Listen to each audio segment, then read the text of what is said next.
afternoon, everyone. I started tearing this generator apart and thought, well, maybe somebody would like to see this on a video, so I'll do the best I can. I'm one person, so not very good with camera. Hopefully the editing will be better. There's my assistant. Jack is my assistant today. He likes to help out as much as he can. No complaining anyway. Doesn't hold the flashlight very well. Anyway, here's the generator popped out.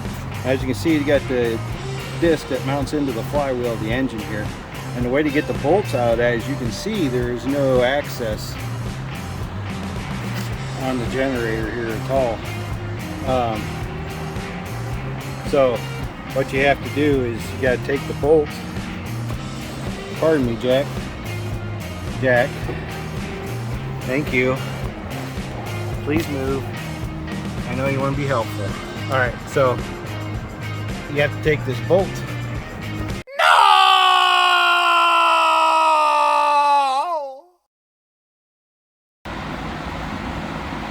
Alright, so here we go. We got the bell housing off. I left the fan running because it's just too doggone hot to not run it. So got the bell housing off. I cleaned up the engine here. This thing was just covered in oil back here.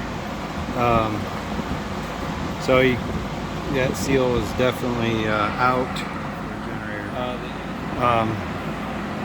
Anyway, the bell housing's over here on the floor. I have to clean it up yet, but we're going to take this apart.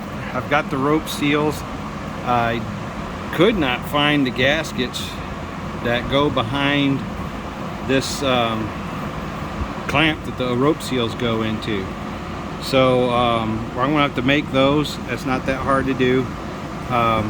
Just get the gasket material and just use a ball peen hammer and make your own gasket. If I can get a way to rig up this phone camera to so I can video making that gasket, I will. So that'll be coming up next. Alright, so we're going to make a gasket, and as I said before, you can make it with a hammer. All you need is the gasket material, and I'll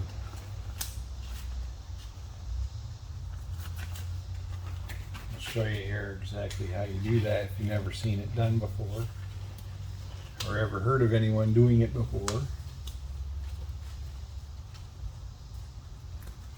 There's several different ways you can make a gasket. This is probably, I consider, the easiest. Less tools needed. You can get special gasket tools, making tools, and things of that nature, but this works out pretty good. Now we got two halves, and they bolt together, so I'm going to bolt this together since this gasket's going to be all one piece. So I'm going to get the bolts, we're going to bolt this together, and then I'm going to clean up the surface, and then we'll hammer out our gasket.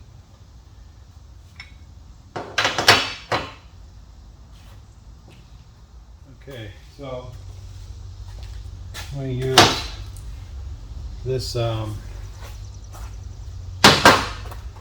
tool,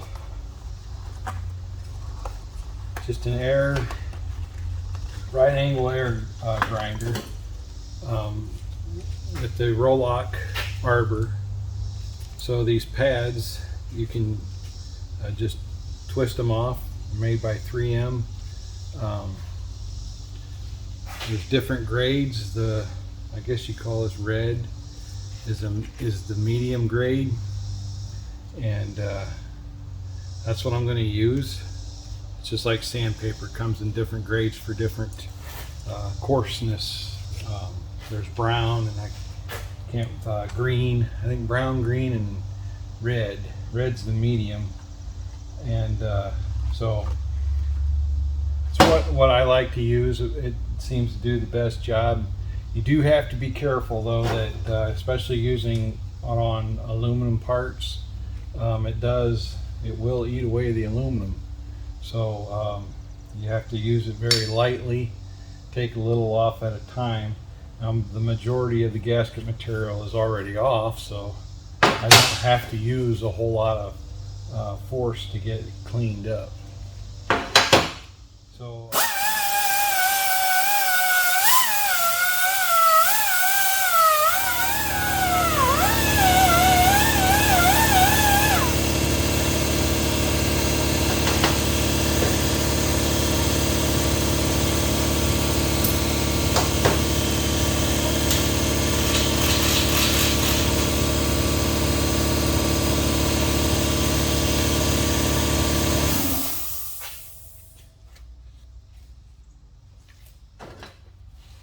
does make a lot of dust though from the gasket material. It wipes down the parts. Now the rope seal is still in here yet, the old one that we have to get out before we put the new one in, of course.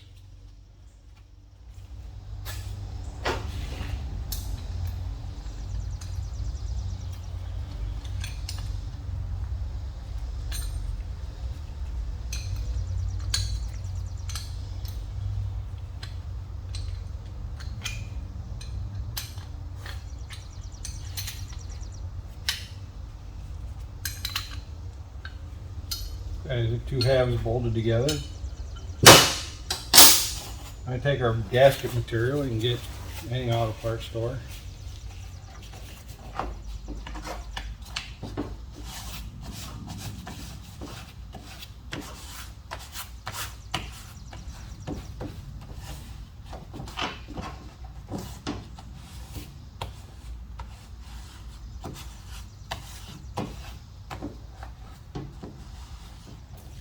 Well, you just get any ordinary hammer. I like to use the ball peen hammer because with the rounded nose you can do the bolt holes a little easier. But I just primarily use the flat face. Now you got to remember the material that you're forming your gasket to. Is it soft? Is it hard? There's just things you got to ask yourself before you start pounding around on it. Make sure that it can handle it. Now we're not going to pound super hard. We're just going to tap lightly, just enough to make an impression on the gasket material, and then we'll just go over and over and over again until the gasket material actually becomes so thin that it just tears right off, and it'll make almost an exact match to what we need. Now these holes are kind of small on this, so I might end up having to manually cut those holes in using an X-Acto knife or my utility knife. So I'm going to start. I'm going to make the outside, around the outside edge, and then we'll do the inside and go from there.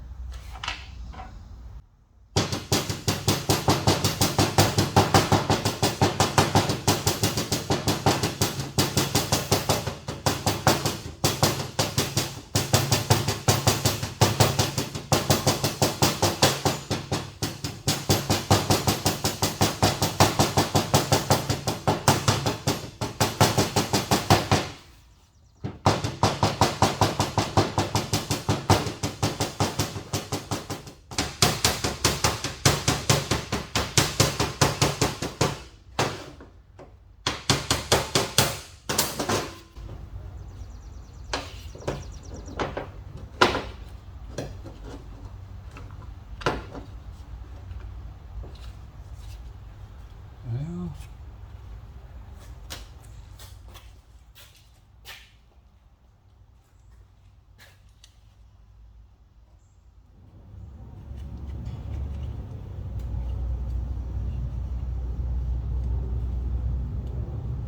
just being very, very careful not to tear your gasket that you just made.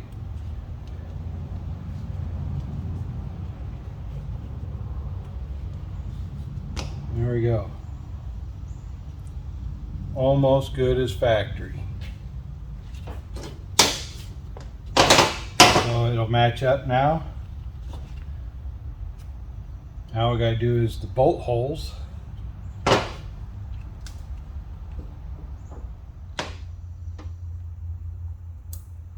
I think I broke the lid.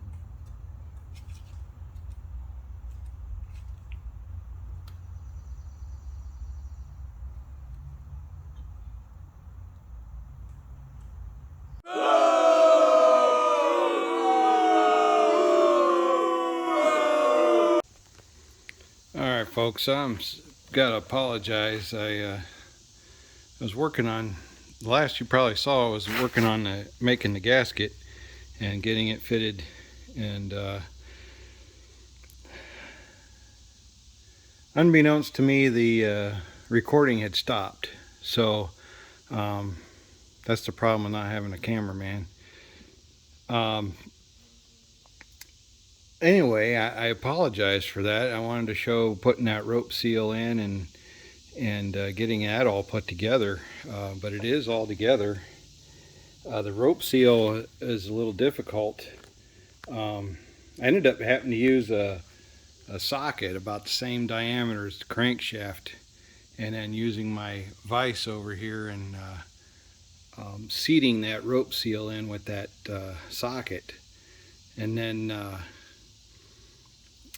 putting it on here. It was a little cantankerous to get that gasket holes all to line up when you got two halves that got to be squeezed together, and then your bolts can go in horizontally there. So that, I really wanted to show you that, and I really don't want to tear it all back apart since I had to make that gasket and everything. So everything's together. I turned the crank, it turns freely. When I clamped the two halves together, it did. It seemed like it bound up on the crankshaft, but following the directions that were in the manual, and it said to put some graphite grease around the crankshaft, and of course the rope seal is saturated in graphite. So when I pinched it all together and got it all bolted up, I went up, took my 1/2-inch socket, or 1.5 inch socket, with my 1/2-inch drive ratchet, and was able to turn the crankshaft fairly easy. So it wasn't binding up like I thought it was. So that shouldn't be an issue. Everything is. So yeah, just a real life film of the sealant on the gasket. Shouldn't use much more than that. So I'm ready. I got the bell housing cleaned up, and I'm ready to put that on, and then we'll put the flywheel on. It's cleaned up, and then we'll mate up the generator.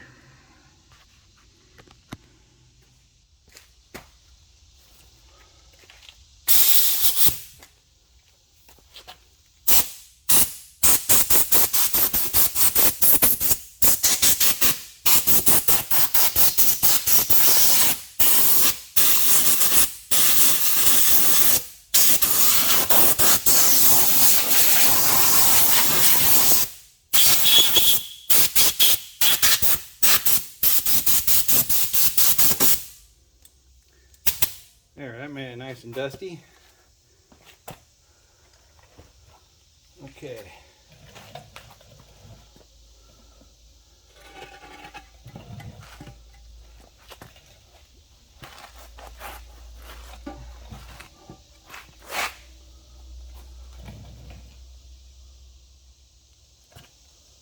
Okay, so these top ones were Allen sockets.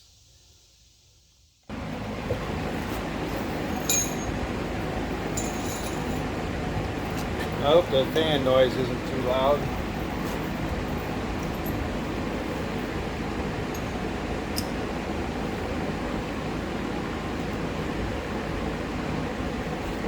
Put this bell housing on.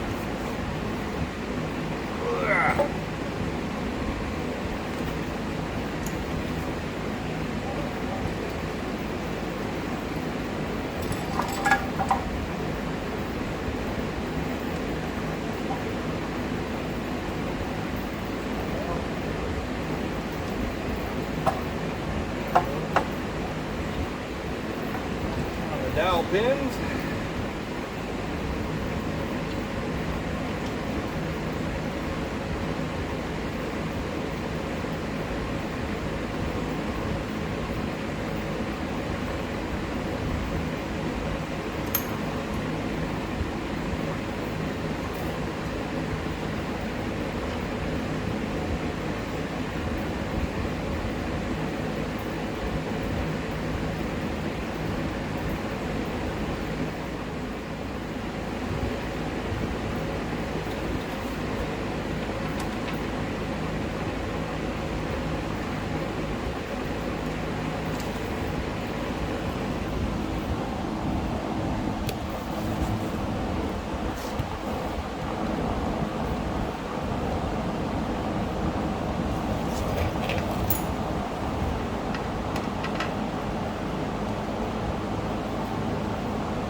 Well, we'll get the torque wrench and get those properly torqued. And we'll put the flywheel on. Alright. Well, it didn't have any actual torque specifications for this particular bolt. So you have to use just the generic torque chart. So we need to identify the hardness of this bolt.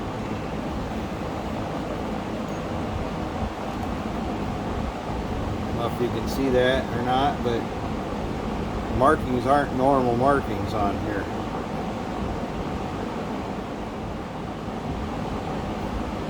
Usually the bolts were marked like this, if you can read that. Across the top here will tell you what grade it is.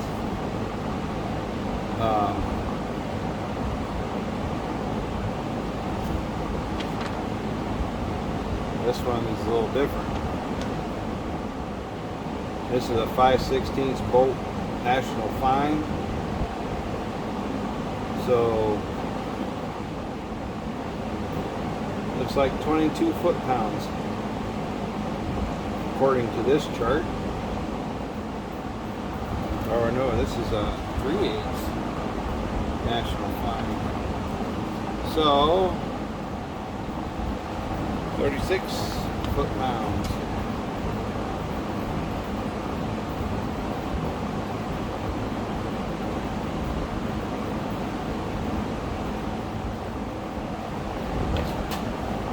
Okay.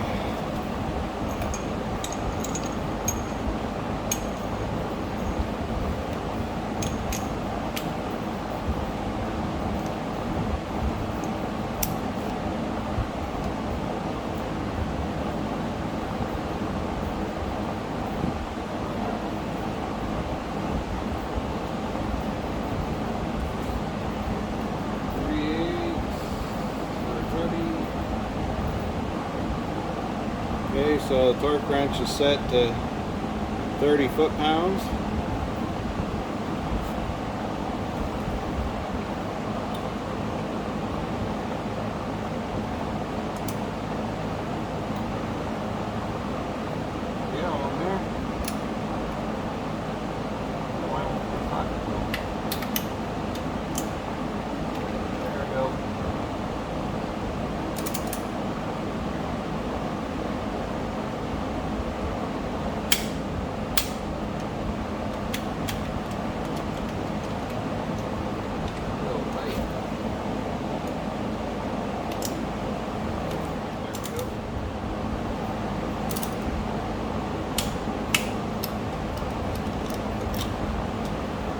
I don't know if you're hearing them clicks with that fan blowing, but hopefully that sounds alright.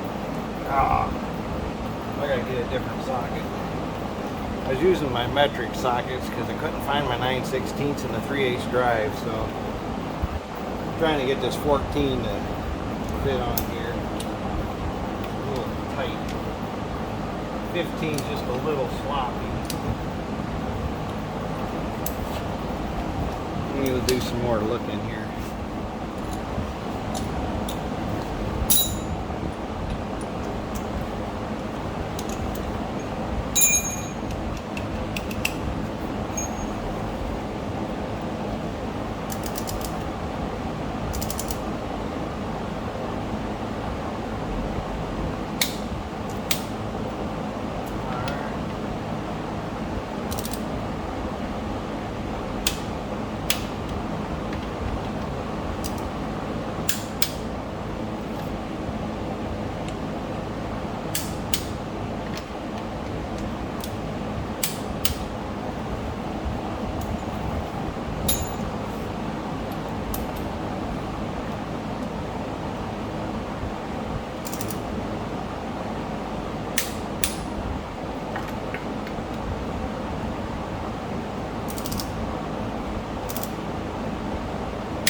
Go. Now put the flywheel on. Alright, now this flywheel is heavy. There is a little cut recess in here that the end of the crankshaft should fit right into. So once we get this up on here, we should be able to turn it. Now these bolts are offset. You can see that. They're not equal distance apart. You see that one's a lot further apart than those two. That one's a lot further apart than these two. So the flywheel's got to go on one way. It helps with the balance of the engine when it runs. That's another reason why it's so heavy, is to help keep the engine turning so it doesn't have to work so hard, especially with a generator where you're unloading, loading all the time. It helps with a little bit of that torsional vibration that you get.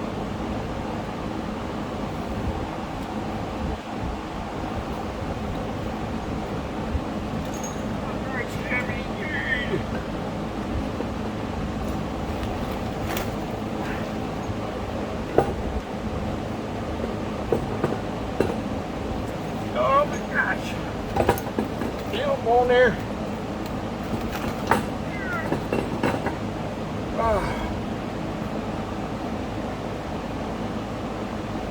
Woo. Didn't even look, didn't even close to line up to anything, nope.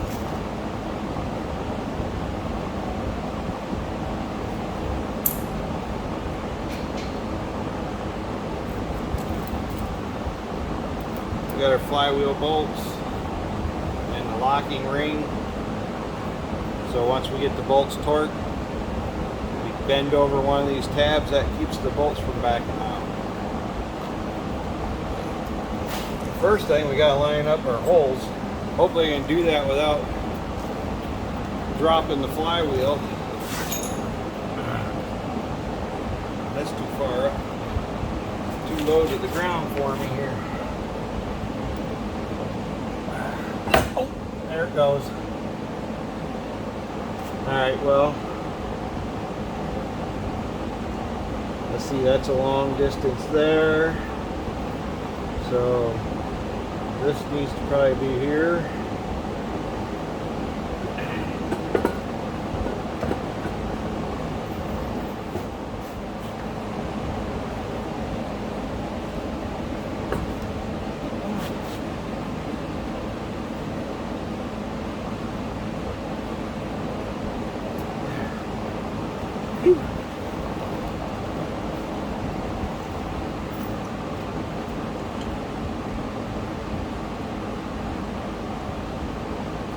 Okay, all our bolts are going in.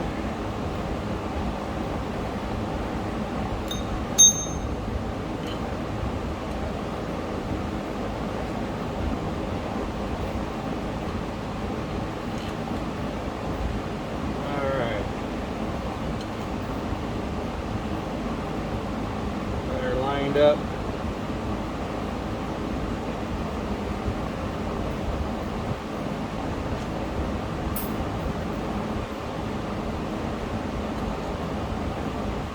Get some Loctite for the threads.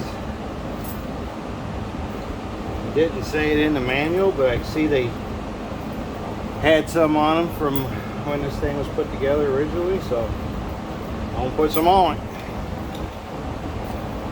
Not really necessary with the locking tabs, but we're gonna do it anyway.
Still have some little Loctite on it. still stubborn on me. I must be running out here.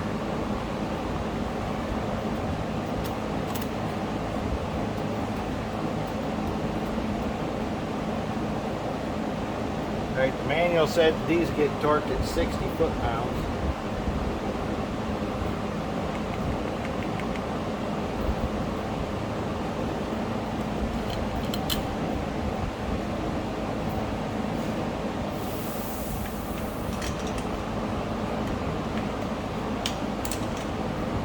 Got the air compressor running, don't I didn't click anything yet. I'm just getting everything snug down evenly. I left the wrench on the front of the crankshaft, so hopefully that'll keep it from turning while I torque it. 60 foot-pounds is quite a bit.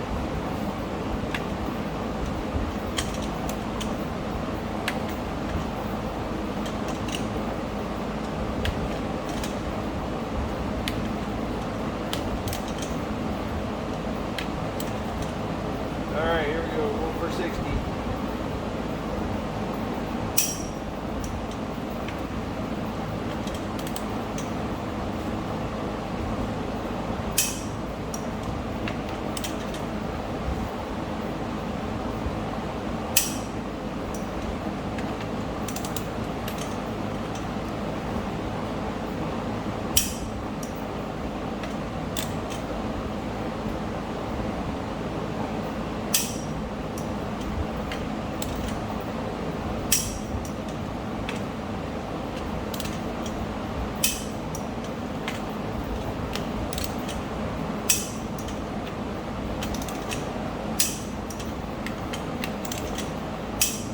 Okay.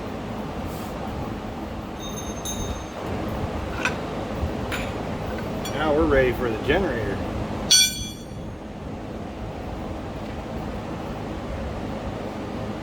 Take our little, oh, I gotta lock the ring, I gotta lock the tabs. Don't let me forget that. Get these out of the way first.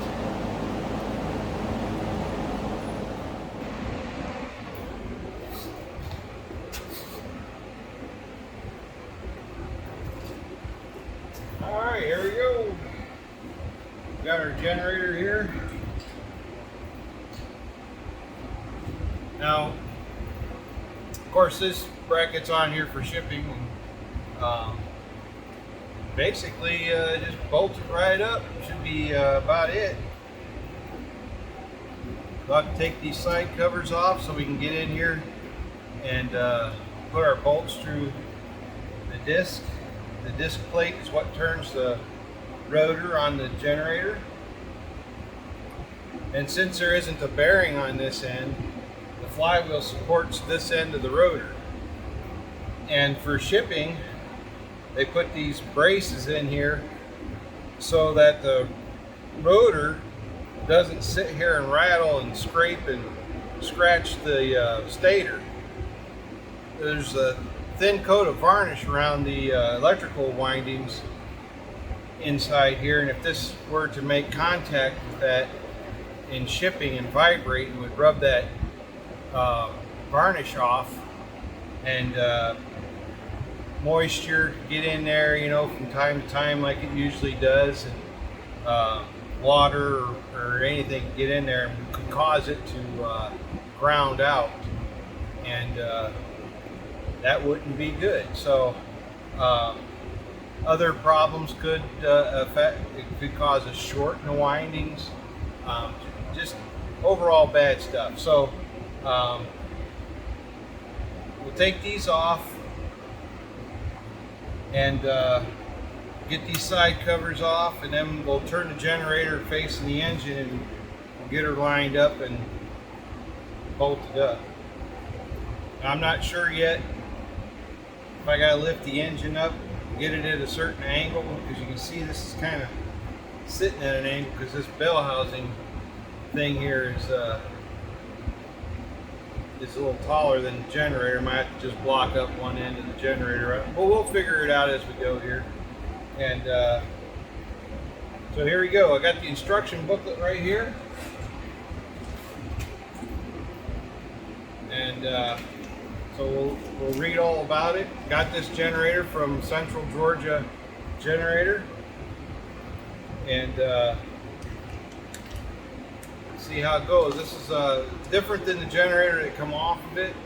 The generator head that was on it was I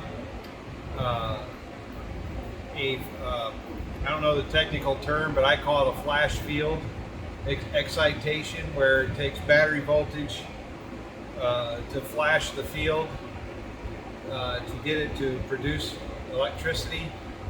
This one's a self-exciting, and it's brushless. So as soon as this thing starts spinning, gets up to 1800 RPMs, it'll automatically start putting out power. So the voltage regulator is built in. We don't need the flash circuit, so we don't need to hook that up when we put it back in the coach. And all the controls we will need when we put it back in the coaches to start it and shut it down. And well, of course, the remote gauges the electrical as well. So here we go. I'm gonna take a cruise through the manual real quick, just to make sure I'm not forgetting anything, or if there's anything that they have unique to their generators that needs to be done before we bolt it up, or measurements that need to be taken, or whatever. We'll read up a little bit on that. So I'll probably just pause the video, and once I'm ready to go together, I'll start it up again.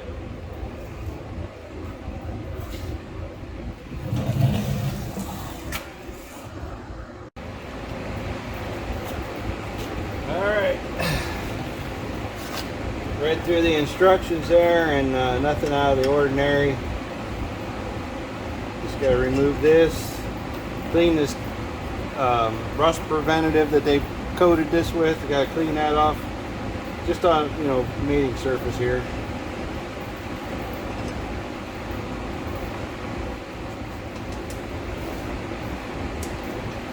Well, there you go.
get this as close as possible to the engine, and then we'll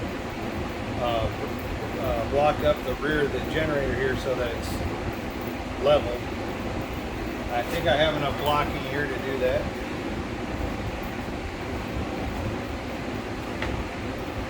This thing's a little heavy, but I think I can slide it across the floor.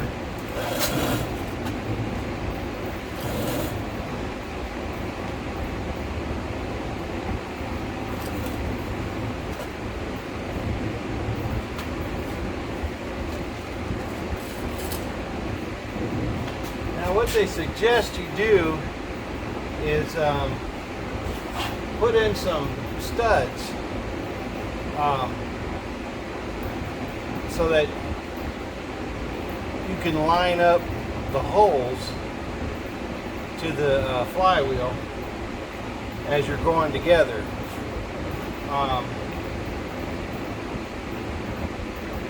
That's a good idea if you think about it beforehand. But I don't have any right now, and so I'm going to do it the hard way. I'm going to push this together and turn the crank to line up the holes.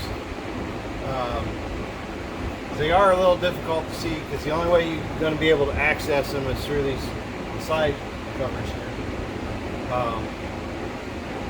So we'll see how it goes.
Like the disc is in all right.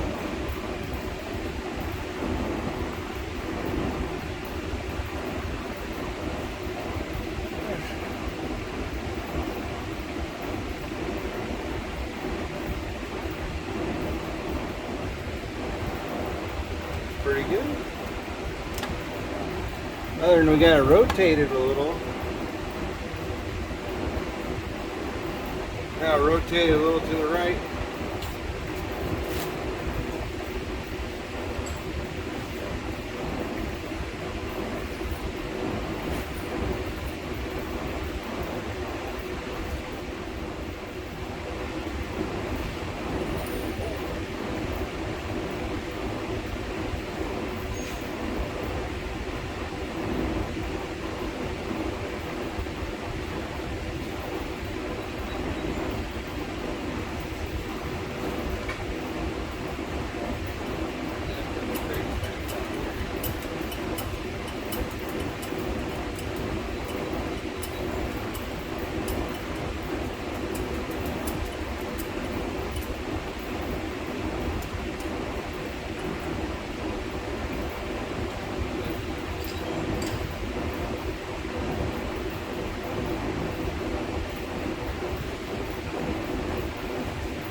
Now I'm just snugging these nuts. I'm not putting any extra torque or force on them. I'm just getting them so they'll snug up here.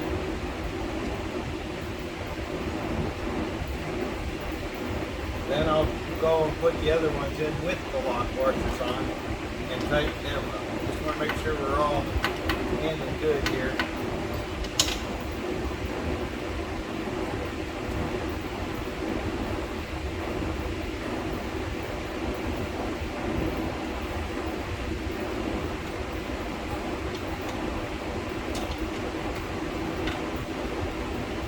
Sure everything fits good without fouling or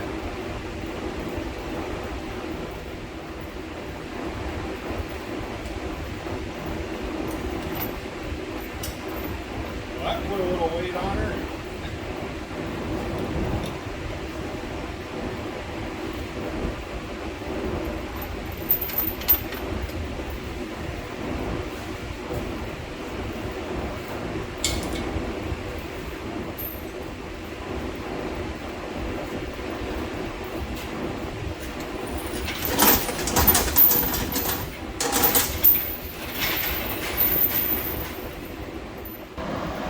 Alright, well here's the, you see the next hole coming up, blank hole. This is where the disc bolts onto the flywheel. The gray part here is the flywheel, and that's the bolt right there. And it's a real pain here. There's another one that I just finished. I just got this other one here started. I'm going to try and get an angle here to where you can see it better. I just can't get the camera in there that good, let alone get my hand in there that good.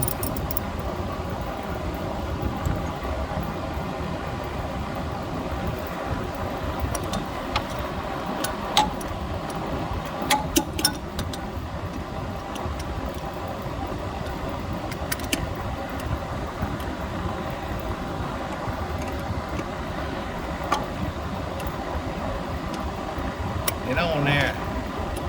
Now.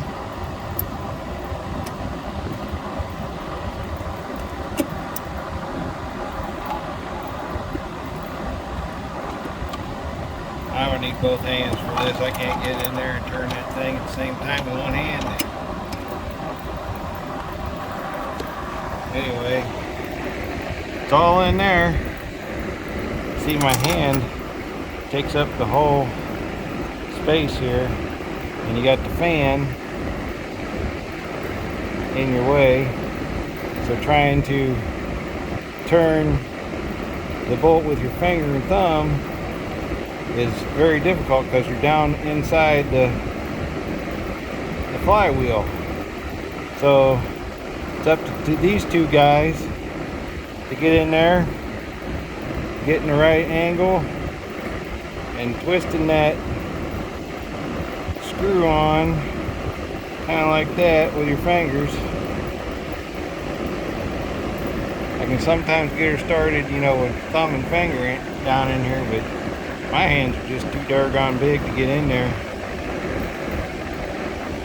But anyway, I'll fumble through it. I just can't video it. There's just no way to get in there and do that. At least not with what I have.